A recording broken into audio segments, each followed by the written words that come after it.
사도 바울과 바나바가 1차 전도 여행을 출발하였습니다.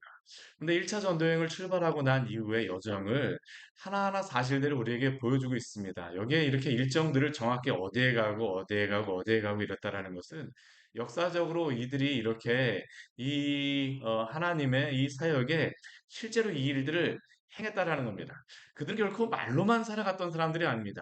복음은 어떠한 능력이 있냐면 그들로 하여금 움직이게 하였습니다. 복음은 능력이 있어서 그 복음을 받는 사람들에게 움직이게 합니다. 그 복음을 따라서 살아가게 하고, 그 복음을 따라서 순종하게 하고, 그 복음을 따라서 자랑하게 하고, 그 복음을 따라서 전도하게 합니다. 이게 바로 복음의 능력이죠.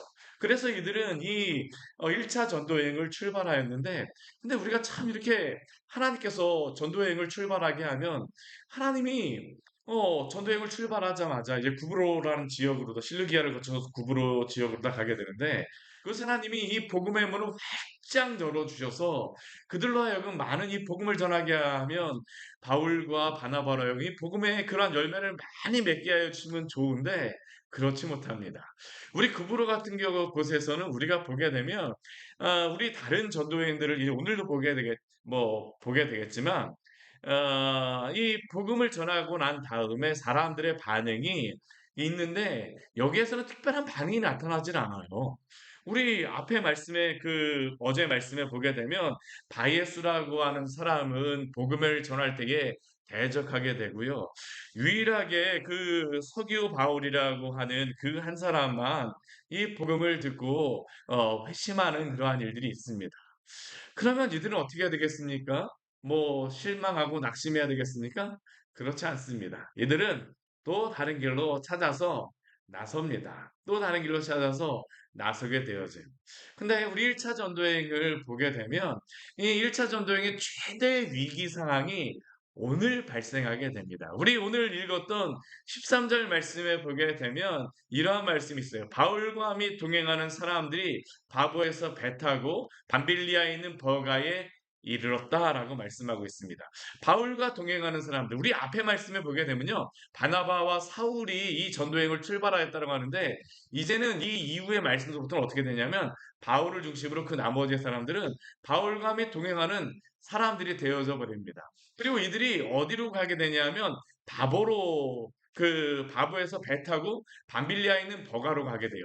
이 구브로에서 이제 다시 육지로 다 돌아가게 되어지는 겁니다. 근데 밤빌리아에 있는 버가라고 하는 지역에 도착하였는데 이 지역에 도착하였을 때 어떤 문제가 발생하냐 하면 요한이 그들에게서 떠나 예루살렘으로 돌아가 버렸다라고 이야기를 합니다.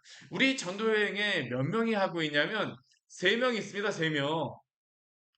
바나바, 사울, 마가, 요한. 이 세 명인데 그 중에 한 명이 전도행 하다 말고 출발해 버리는 겁니다. 그냥 떠나버렸어요. 이 전도행 가야 됩니까? 말아야 됩니까? 가야 됩니까? 말아야 됩니까? 세 명밖에 되지 않습니다. 아니, 교회를 개척했는데 성도가 목사하고 사모하고 또 한 명 같이 있는데 그 중에 한 명이 출발했다고 한번 해보십시오. 그냥 떠나버렸다고 해보십시오. 교회를 계속 이루어 가야 됩니까? 말아야 됩니까? 사실 이게 굉장히 심각한 문제입니다, 이게. 우리는 여기에 말씀이 나와 있으니까, 아, 그런가 보다. 그냥 그렇게 하지만, 이건 굉장히 큰 문제입니다. 지금 사울과 바나바와 마가 요한이 있는데, 그 중에 한 명이 그냥 떠나가 버렸어요. 왜 떠나갔는지 나오지도 않습니다. 여기 떠나간 이유를 몇 가지 추정하는데, 가장, 추정할 수 있는 첫 번째 이유는 무엇이냐 하면, 이 마가 요한이 이 바나바의 조카였습니다. 그러다 보니까 이 전도여행을 가는데 이전에는 그 바나바가 이전에 안디옥 교회 담임 목사였었거든요. 앞에서 앞장서서 이렇게 해가는데 갑자기 이 사울을 중심으로 사울이 갑자기 툭 튀어나오더니 어떻게 보면 갑툭튀라고 할 수 있죠. 그렇죠? 갑자기 툭 튀어나와갖고 앞에서 이렇게 인도하니까 이 마가 요한이 아직까지 젊을 때입니다. 마가가 젊을 때예요. 그러다 보니까 자신의 삼촌이 앞장서서 막 하다가 갑자기 사울이 앞장서서 하게 되니까 그 마음이 어떻게 할까요? 불편한 겁니다. 볼 수가 없어요. 그러니까 이 마가 요한이 출발했다라고 이야기를 하고요. 그리고 또 한 가지 추정하는 두 번째 추정 이유는 무엇이냐 하면 이 갈라디아서 4장 13절 말씀에 보게 되면 이러한 말씀이 있습니다. 내가 처음에 육체의 약함으로 말미암아 너희에게 복음을 전한 것을 너희가 아는 바라라고 말씀합니다. 이 갈라디아 지역이 어디입니까? 우리 지금 오늘 저녁 수요일 저녁마다 우리 갈라디아서 말씀을 보고 있는데 이제 이 사울이 여기 버가에서 비시디아 안디옥으로 올라가게 되는데요. 이 비시디아 안디옥 지역이 바로 이 갈라디아 지역입니다. 근데 사도 바울이 처음에 복음을 전할 때 무엇이라고 그가 이야기하냐면 내가 몸이 육체의 약함으로 말미암아 너희에게 복음을 전하였다라는 것을 너희가 기억하지 않느냐라고 이야기합니다. 결국 이 이야기는 무엇이냐 하면 사울이 지금 버가에서 갑자기 비시디아 안디옥으로 올라가게 되는데 이 비시디아 안디옥은 해발 고도가 1000m가 넘는 그러한 지역입니다. 300을 넘어가야 돼요. 한 100km, 한 2, 30km 그렇게 이렇게 300을 넘어가야 되는 그러한 지역인데 사실은 버가라고 하는 밤빌리아에 있는 이 버가는 그래도 큰 그러한 지역이었었고 여기서 충분히 복음을 전할 수 있음에도 불구하고 바울과 바나바 일행이 여기서 복음을 전하지 않고 바로 비시디아 안디옥으로 가게 됩니다. 왜 그럴까요? 사울의 몸이 뭔가 좋지 않았다는 것을 여기에 암시하고 있는 겁니다. 그래서 추정하기로는 사울이 이곳에서 말라리아나 여러 가지 풍토병에 걸리지 않았을까라는 이야기를 합니다. 이러한 사울이 병에 걸리고 만약 사울이 병에 걸리고 자기의 삼촌이 이러한 일을 당하고 이 비스디아 안디오까지 가려고 하는데 이 가는 길은 어떠한 길이냐 하면 이게 굉장히 험한 그러한 길입니다. 100km가 넘는 그러한 길을 가야 되는데 1000m가 넘는 그러한 높은 그러한 산길 여기에 산적도 뭐 나타나고 하는 그러한 길이라고 하는데 여기를 가려고 하다 보니까 마가는 어떠한 마음이 들까요? 두려운 마음도 들고 여러 가지 많은 생각이 들었으니까 여기를 같이 가지 않고 돌아온다라고 할 수 있죠. 참 이러한 일을 당했을 때에 이 전도팀이 어떻게 행해야 될까? 근데 오늘 말씀을 보게 되면 이 13절부터 14절까지의 많은 여정이 있었을 텐데 여기에 대해서 별 이야기를 기록하지 않습니다. 바울과 바나바는 그냥 버가에서 더 나아가서 성경에서 그냥 그렇게만 이야기하면 더 나아가서 비시디아 안디옥에 이릅니다. 왜 그럴까요? 마가와 이 바울, 바나바의 차이가 무엇일까요? 사실 여기는 한 가지 차이밖에 없습니다. 복음에 붙잡혀 있느냐, 복음에 붙잡혀 있지 않느냐. 오늘 이 바울과 그 일행이 비스디아 안디옥에 이르러서 안식일에 회당에 들어가서 전하는 그러한 설교문이 뒤에 말씀에 그대로 나옵니다. 근데 이 나와 있는 이 설교문들이 뭐 특별한 그런 설교문이 아니에요. 뭐 첫 번째 사울이 여기에서 하는 뭐 나오는 그러한 설교라고 할 수 있는데 설교가 뭐 아주 특별하게 인상적이나 그렇지 않습니다. 이미 이전에 앞에서 나왔던 그런 설교들이 반복되어 베드로나 아니면 뭐 빌립 집사나 다른 사람들이 전하였던 그러한 설교문과 많이 다르지 않아요. 그냥 그 설교문 그냥 전하는 것입니다. 무엇을 그가 전하고 있을까? 우리 한번 보도록 할까요? 차근차근 한번 말씀을 보게 되면 바울이 그 안식일에 들어가서 회당에 갔는데 율법과 선지자의 글을 읽습니다. 이 안식일에 보통 이들의 안식일에 그러한 예배 순서는 어떻게 하냐면 이 성경을 읽는 것입니다. 항상 읽는 그러한 구절들 계속 모세오경과 선지자의 글을 계속 정해놓고 읽는 그러한 일들이 있는데 그러고 나서 안식일에는 그 중에 누가 감동되는 사람이 있으면 나와서 설교하시오. 이게 바로 그들이 안식일에 예배하였던 그러한 방식이었습니다. 근데 이때에 바울이 손을 들고 나아가서 그 설교를 하기 시작합니다. 무엇을 설교했을까요? 이스라엘 사람들과 하나님을 경외하는 사람들아 들으라라고 이야기를 합니다. 왜 그들이 이 바울의 설교를 들어야 되겠습니까? 이들은 이스라엘 사람들이고 하나님을 경외하는 사람들이지만 반드시 이 말씀을 들어야 합니다. 왜 그렇습니까? 복음에 대하여서 알고 있지 못하기 때문입니다. 비록 이들이 많은 성경에 대한 지식은 있습니다. 그리고 성경에 대하여서도 많이 알고 있는 사람들입니다. 이들은 안식일마다 이 회당에 나서 하나님의 말씀을 들었었고, 또한 구약의 성경을 계속적으로 읽음으로 말미암아 이들 가운데 어떤 이들은 이 하나님의 말씀을 기억하고 암송하고 있는 사람들도 있습니다. 그런데도 불구하고 사울은 이들에게 하나님을 경외하는 사람들아, 이스라엘 사람들아, 들으라라고 이야기합니다. 무엇을 들어야 됩니까? 우리 조상들을 택하시고 애굽 땅에서 나그네된 그 백성을 높여 큰 권능으로 인도하여 내사. 여기 우리 조상들은 누굴까요? 아브라함, 이삭, 야곱입니다. 아브라함, 이삭, 야곱에게 하나님이 주신 그 약속의 말씀은 무엇일까요? 그들에게 씨로 그 언약의 자손을 세우겠다라는 그러한 약속입니다. 근데 그 씨는 누구를 이야기합니까? 바로 예수 그리스도를 예표하는 것이죠. 아브라함서부터 주셨던 그 언약입니다. 근데 이러한 언약들을 하나님께서 주셨음에도 불구하고 이스라엘 백성을 또 하나님이 어떠한 것을 향하셨냐면 애굽 땅에서 나그네된 그 백성을 구원하셨어요. 큰 권능으로 인도하여 내셨습니다. 하나님의 그 권능이었습니다. 그들이 스스로 구원하지 않았습니다. 오직 누가 하셨습니까? 하나님이 행하신 그러한 일들이었습니다. 근데 그들은 어떻게 합니까? 광야에서 40년 동안 하나님께 불순종하는 일들을 끊임없이 행합니다. 하나님이 구원하셨음에도 불구하고 끊임없이 그들은 무엇을 합니까? 하나님의 그러한 말씀에 대하여서 하나님의 약속에 대해서 떠날 궁리만 하고 있는 것입니다. 우리는 애굽으로 돌아가겠습니다. 그 시내산에서 모세가 하나님의 말씀을 받을 때에도 그들은 모세가 올라가서 40일 동안 내려오지 않자 우리는 모세가 어떻게 되었는지 알지 못한다. 너가 우리에게 신을 만들어서 그 아론으로 하여금 돌아가게 하자.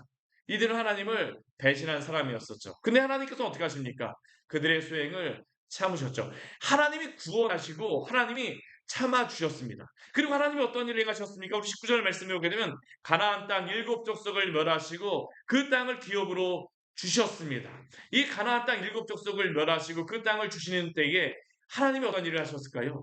하나님이 그 모든 땅을 주시는 일들을 하나님이 직접 행하시는 일들이 얼마나 많이 나옵니까? 450년간 그들이 그 애굽의 그 종되었던 그러한 삶이었지만 400년간 애굽에 살고 광야에서 40년간 있고 10년 동안 그 가나안 땅을 정복하는 일들 이후에 하나님께서는 당신의 언약의 신실하심으로 말미암아 그들에게 그 땅을 주셨음을 믿으시기를 바랍니다. 하나님은 당신의 언약에 대해서 결코 한치도 흐트러짐 없이 그 언약을 이루시고 지키셨습니다. 그리고 그 땅 가운데 어떤 일이 있습니까? 사무엘 때까지 사사를 주셨습니다. 근데 사사를 주시기까지 약 400년의 기간 동안 이스라엘 백성들이 어떤 일들이 있을까요? 우리 사사기의 말씀을 보게 되면 계속적으로 일어나는 일들이 무엇입니까? 하나님의 말씀에 대해서 불순종을 계속적으로 행합니다. 그러한 가운데 사무엘 때에 하나님이 이 사무엘을 그 선지자로 세우셨어요. 그리고 하나님께서 누구를 택하셨습니까? 사울이라고 하는 그러한 왕을 첫 번째로 세우셨죠. 그러나 사울은 어떻게 합니까? 하나님의 그 말씀을 제대로 잘 순종하지 못하고 회의를 당하게 돼요. 근데 그 하나님께서 그러고 나서 이스라엘 백성을 포기하시는 것이 아니라 다시 누구를 세우십니까? 우리 22절 말씀 보게 되면 다윗을 왕으로 세우시고 이새의 아들 다윗을 만나서 내 마음에 맞는 사람이나 내 뜻을 다 이루리라 말씀하시면서 하나님께서 무엇을 하시냐면 그 약속에 대한 것을 주시죠. 우리 사무엘하 7장 말씀해 보게 되면 그 다윗이 하나님의 집을 짓겠다라고 했을 때 하나님이 다윗에게 주시는 말씀이 무엇입니까? 너가 내 집을 세우는 것이 아니라 내가 내 집을 세우겠다라고 말씀하십니다. 그리고 하나님께서는 그 언약의 약속의 말씀에 따라 23절 말씀 같이 한번 읽어볼까요? 하나님이 약속하신 대로 이 사람의 후손에서 이스라엘을 위하여 구주를 세우셨으니 곧 예수라. 우리 다윗의 자손으로 오신 예수라고 할 때 바울은 무엇이라고 이야기하냐면 하나님의 약속하신 대로 이 사람의 후손에서 이스라엘을 위하여 구주를 세우셨으니 예수님은 이 땅에 구주로 오실 때에 결코 갑자기 오신 분이 아니라 이 이스라엘의 역사, 이 오랜 역사, 2000년의 그 기간 하나님이 약속하셨던 그 약속에 따라서 언약에 따라서 오셔서 구주가 되어주신 줄 믿으시기를 바랍니다. 근데 이스라엘의 역사는 어떤 역사였습니까? 하나님이 약속을 주시고 끊임없이 신실하게 그 약속을 이루셨음에도 불구하고 이스라엘은 불순종하는 백성이었습니다. 그럼에도 불구하고 하나님은 그 언약을 잊지 않으시고 예수 그리스도를 이 땅에 보내심으로 말미암아 하나님은 무엇을 하셨습니까? 예수 그리스도를 통하여 26절 말씀을 보게 되면 구원의 말씀을 주셨고 하나님의 그 선지자와 그 여러 사람들의 그 말을 응하게 하셨습니다. 그런데 그 이스라엘 백성들은 또다시 어떻게 합니까? 예수를 정죄하고 예수 그리스도를 십자가에 못 박았죠. 그러나 그 십자가에 못 박히신 그 예수 그리스도의 그 삶까지도 우리 29절 말씀해 보게 되면 무엇이라고 말씀합니까? 우리 같이 한번 읽어보겠습니다. 성경에 그를 가리켜 기록한 말씀을 다 응하게 한 것이다. 후에 나무에서 내려다가 무덤에 두었으나 예수 그리스도가 십자가에 달리신 것은 하나님의 말씀에 따라서 십자가에 달리셨음을 기억하시기를 바랍니다. 예수 그리스도의 그 모든 삶은 하나님의 말씀을 다 성취하는 그러한 삶이었습니다. 그리고 예수 그리스도는 십자가에 달려서 죽은 것으로서만 끝나신 것이 아니라 하나님이 죽은 자 가운데서 그를 살리심으로 말미암아 우리의 구주로 삼으신 줄 믿으시기를 바랍니다. 이게 바로 사울이 이 비스디아 안디옥에 있었던 이스라엘 백성들에게 전하였던 복음의 내용입니다. 근데 우리가 오늘 말씀을 통해서 우리가 계속적으로 볼 수 있는 것은 무엇일까요?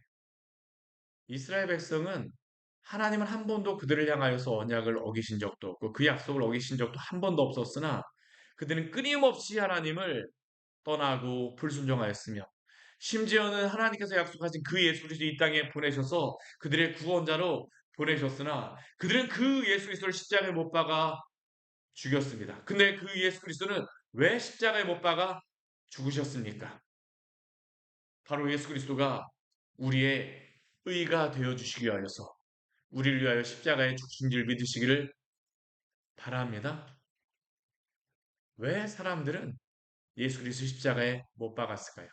아니, 첫 번째 우리 오늘 13절 말씀에서 왜 마가 요한은 왜 이 전도팀에서 떠나갔을까요? 왜 이스라엘 백성은 하나님의 그 언약의 말씀에서 끊임없이 떠나며 불순종하였을까요? 왜 이스라엘 백성들은 이 땅에 오신 하나님의 약속이신 예수 그리스도를 십자가에 못 박아 죽여야지만 했을까요? 복음을 몰랐기 때문입니다. 복음의 진리가 무엇인지 안다라고 하게 되면 그들은 그럴 수가 없죠. 왜 마가가 이 자리를 떠날 수밖에 없습니까? 복음보다 나는 내 삼촌이 이렇게 멸시받는 것을 참을 수 없다라고 하는 게 그의 마음입니다. 복음보다 나는 내 건강이 더 연약해지는 것을 참을 수 없다는 게 바로 마가의 마음입니다. 복음이 전해지는 것보다 이 비시디 안디옥의 산맥을 넘어가면서 내 목숨이 위협받는 것이 나는 내 목숨이 더 중요하다라고 하는 것이 바로 이 마가가 가졌던 그러한 마음이었죠. 복음보다 더 중요한 것이 있다라고 생각하게 되면 누구도 이 복음으로부터 떠날 수밖에 없다는 것을 기억하십시오. 오늘도 그렇지 않습니까? 오늘도 왜 많은 사람들이 이 시대 가운데 복음을 들었음에도 불구하고 복음의 그 진리에 대하여서 세상의 사람들만이 아닙니다. 이 교회 안에 있는 성도들조차도 왜 이 복음을 하찮은 것처럼 여기고 있습니까? 우리가 오늘 이 말씀을 이 복음의 말씀을 들으면서도 왜 우리가 이 말씀에 대해서 감동받지 못합니까? 이 복음의 진리가 이 복음이 우리를 살린 것을 우리는 알고 있습니까? 왜 하나님은 하나밖에 없는 그 아들을 이 땅에 보내셔야만 했을까요? 예수 그리스도를 이 땅에 보내시는 것 외에는 죄에 빠진 인간을 구원할 수 있는 방법이 없기 때문에 하나님께서는 하나밖에 없는 그 아들을 이 땅에 보내신 줄 믿으시기를 바랍니다. 복음 때문에, 복음 때문에, 복음 때문에.